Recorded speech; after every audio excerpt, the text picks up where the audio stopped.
So ayun po no mga kulugo, nandito na naman tayo sa bagong episode ng aming vlog na walang kwenta.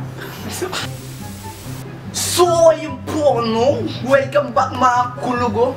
Dito na naman tayo sa bagong segment ng ating vlog. Ng ating vlog. Yan po, yung mapal na mukha nung nakaraan. Kita niyo. Taga-ilaw na lang. So yun po, bago tayo mag-start sa bagong segment ng ating vlog, ng aming vlog, ngayon, here's the waiting you're waiting for. Ito na po ang pinakihintay nyo, ang aming 10 utos ng Balmasay.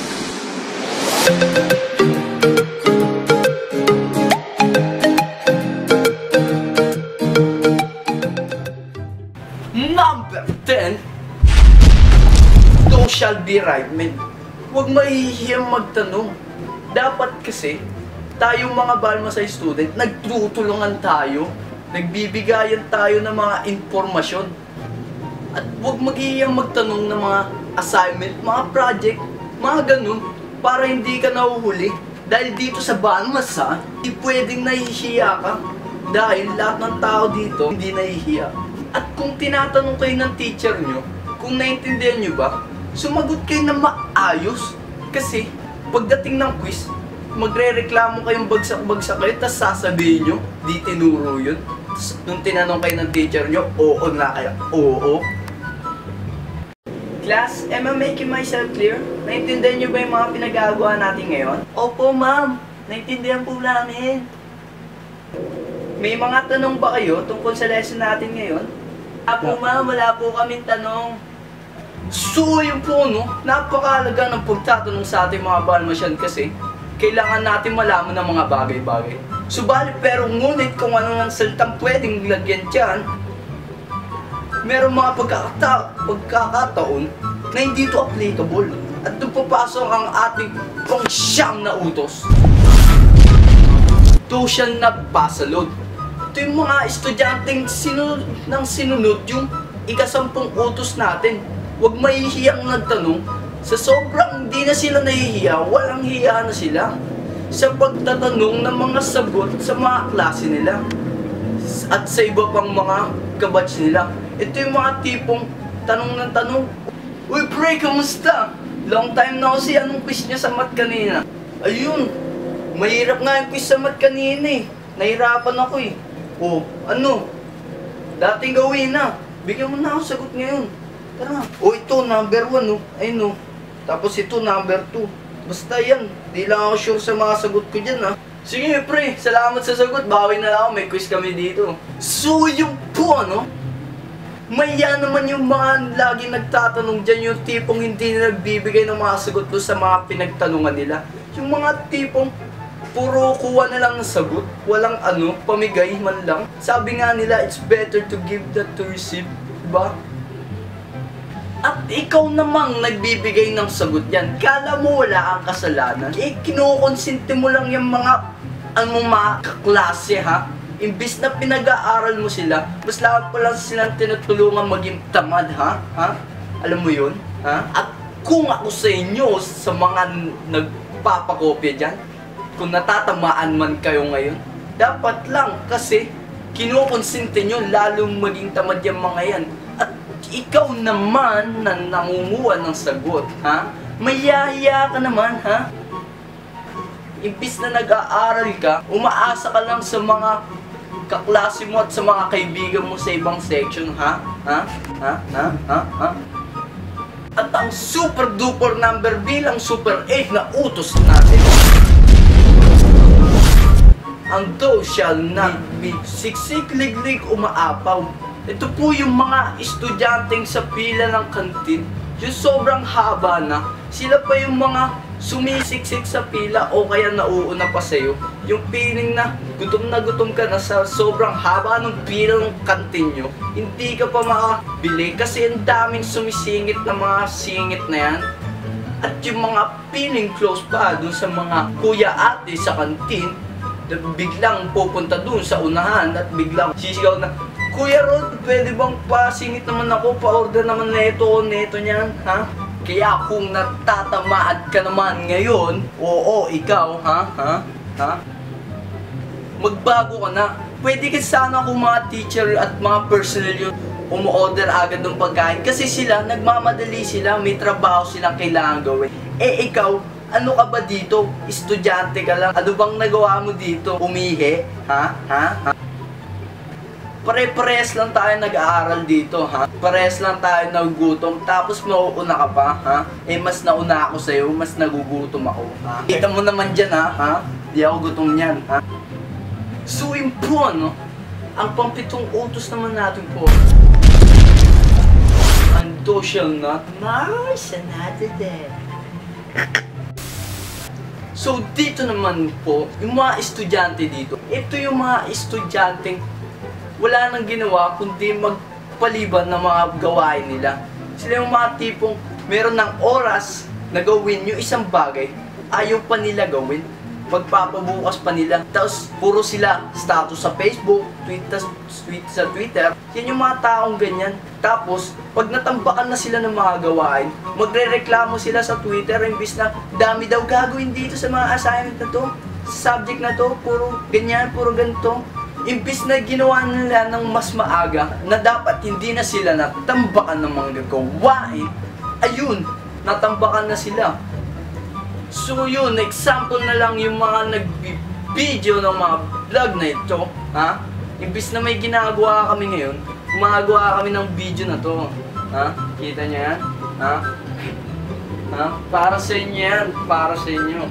Yan. Tapos na kami. Kaya kung di pa kayo sanay mag-cramming, huwag niyong gagawin tong mga ginagawa namin, ha? Pang professional lang to, pang sa amin. So ang tip ko lang sa inyo, hanggat maaga, gawin nyo na dapat yung mga gagawin nyo para hindi kayo natatambakan at maging madali ang buhay nyo sa panasal. So ayun po, no, ang ika-anim na utos natin, hindi yung kay Georgia tsaka kay Emma, thou shall not minute to win it. Ito yung mga estudyanteng magre-review lang pag 5 minutes before the exam na, ha? Yung feeling na biglang aagawin yung notes ng katabi niya, tapos saan siya magre-review. Kung ako sa'yo, ha, dapat nahihiya ka naman dyan sa katabi mo. Dapat kumukopya ka ng sarili mong notes at doon ka nagre-review, ha?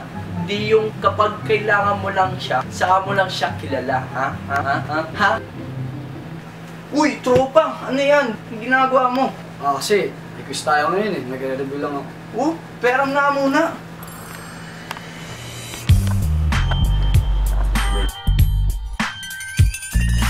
So yun po, ano? Huwag kang ganun sa klase mo. Don't do that to me, ha?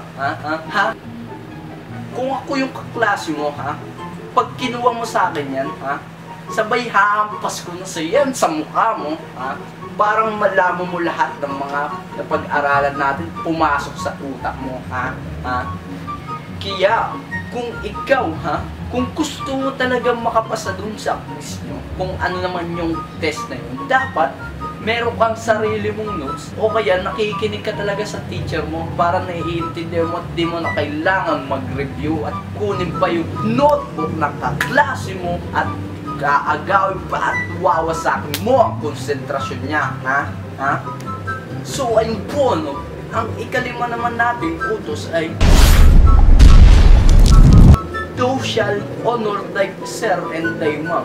Ito yung dapat na ginagawa natin bilang balmasya, na dapat binabati natin yung mga teacher natin, mga personnel at mga bisita ng school natin. Dapat batiin natin sila. Kahit di nila tayo pansinin, batiin pa rin natin sila kasi naririnig naman tayo nila. Huwag yung nagmumukha ka pang teacher doon sa teacher kasi ikaw pa yun nang i-snub nun sa teacher. Dapat natin sila batiin anytime, anywhere, any place at kung saan man yan. Kuha nyo, kasi bilang estudyante, kailangan natin magbigay respeto sa kanila.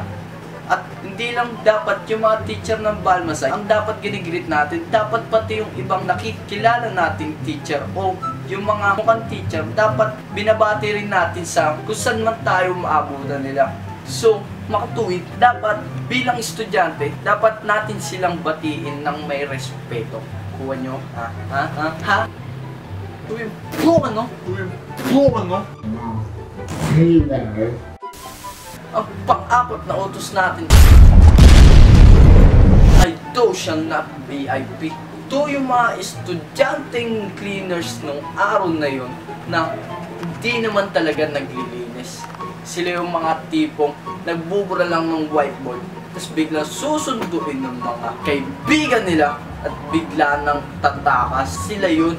Ha? Kuha nyo? Ha? Sila yung mga ultimong nagtaas lang ng sarili ng upuan, maulan ng walis, tapos biglang tatakbo sa leader nila. Ha? Leader, tapos na ako maglinis. O sige, pwede ka nang umuwi. Kala nyo ba hindi napapansin yan namin? Ha? Kala nyo kami yung niloloko nyo? Mas niloloko nyo yung sarili nyo kasi mas pinapanatili nyo tamad yung sarili nyo. Hindi kayo marunong maglinis. Ha? Kuha nyo yun. Kaya kung gaano ka man kayaman o katalino sa bahay nyo, ha? Wala tayong yaya dito, ha? Tayo naglilinis dito, pantay-pantay tayo ng karapatan dito, ha? Kaya kung ako sa'yo, nahihiya na ako, ha? So, pasok na po tayo sa pangatlo nating utos kasi nagmamadali na po kami. Ang thou shall not be late. So yun po, ano? Obvious naman po sa title. Thou shall not be late. Late, di ba? Huwag ka dapat maging late sa sa flag ceremony sa klase mo. Dapat hindi ka dapat maging late. Kasi, mga balmasyan tayo eh. Responsibilidad natin yung bilang estudyante na pumasok ng maaga tuwing flag ceremony. Ha? So yun po, hindi na kami nag-isip ng mga tricky na title. Tricky, gets nyo? Ha? Gets? Kasi ikatatlong utos. Oo. Gets nyo na yun, di ba? Madali na lang yun. Kung late ka lagi, alam mo na siguro yun. Kasi lagi ka lang pinapagalitan ni Sir Jesus. Ha? Kuha mo? Ha? So yun po, pasok na po tayo sa second to the list na utos. Ito na po ang ating second to the last but not the least na pangalawang utos. Ang thou shall not be Caesar's Montano. Caesar's Montano, di ba? Gets nyo? Caesar's. Ha? Sila yung mga may hilig mag-cutting. Ha? Cut! Oh, tulad nun, mahilig mag-cutting. Sila yung mga taong laging nasa labas ng corridor, tapos palibot-libot, tapos biglang tatambay sa library. Sila yung mga taong ganun. Tapos sila pa yung mahilig magpa-excuse kahit wala ma-excuse letter. Kala nila madali yun, yung maghabol na mga gawain nila. Nalilate lang sila dahil dun sa pagkakating nila. Ha? Gets nyo yun? Naranasan ko na rin yung mga bagay na yun. Yung feeling na nakapag-cutting ka ng di mo alam. Yung sa sobrang tagal pumasok ng teacher mo, lumabas ka na ng room at gumawa ng mga ibang bagay tulad doon nag-basketball kami. At pagbalik namin, nandun na nakaupo si Ma'am Jesus at handang-handa na kaming pagalitan. Shoutouts po kay Ma'am Jesus. Ma'am, sorry na po. So tatandaan pa namin yun, tanda yung pabuhay. Pinaluhan niyo po kami letter. Opo, ma'am. Hindi na po kami magkakapit. Napakahirap ng sitwasyon na yun na di mo alam kung ano yung sasabihin mo kasi kasalanan mo naman talaga na umalis ka pa doon sa room nyo na di dapat.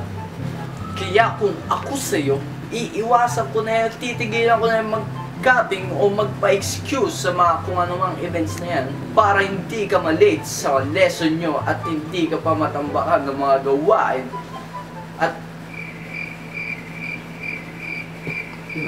At yun na yun. Kuha mo, ha? Ha?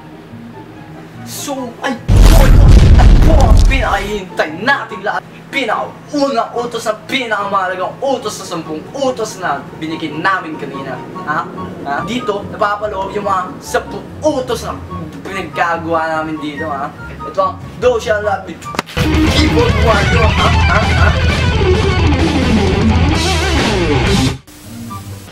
Keyboard, ha? warrior, ganon, ha? So ito po yung mga keyboard warriors na puro po sa social media na mga saloobin nila sa mga sitwasyon sa buhay nila, sa mga latest issues ngayon, yung mga rants sa mga reklamo na pinagpo-post pa nila sa social media nila. Especially di naman natin pinapatamaan yun naman ng rants sa kaya ikaw yung mahilig mag-rant dyan, di naman namin pinapatamaan yung nag-rant doon sa The Balsay Files, ha? Di mo lang dinadala yung pangalan ng batch natin, ha? At dinadala mo rin yung pangalan ng school natin. At di mo lang pinapahiya yung sarili mo, pati yung school natin, ha? Yung reputasyon ng Balmasay, ha? Di mo ba alam yun? Ha? Okay lang sana mag-rant ng mag-rant kung iniisip mo muna yung tinatype mo. Sabi nga nila, think before you click, if and only if you have the brain to think, ha? Gets mo yun? Ha? For example na pang-apat na example na yun, na mga kaibigan yung rant sa The Files na hindi daw rant, at sa haba ng sinulat at nirant niya, ha? Pwede nang padala kay Ate Charo na pang kaya magpapailaman at pang programa yan sa TV, ha? Na nakakaiyak. Nang dami niyang pinatamaan ng mga teacher na hindi lang pumila sa kantin, mas di na daw sumusunod sa batas na di basta yun, ha? Gets nyo? Ito'y nasulat sa Artikulo 3 sa Kabanata 11 ng Balsay.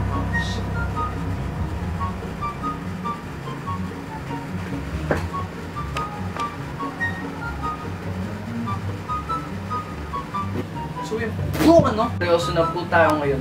Na hindi dapat natin ginagaya yung mga ganun. Dapat hindi natin i-post yung na mga alam natin makakasira sa school natin, sa reputasyon ng school natin.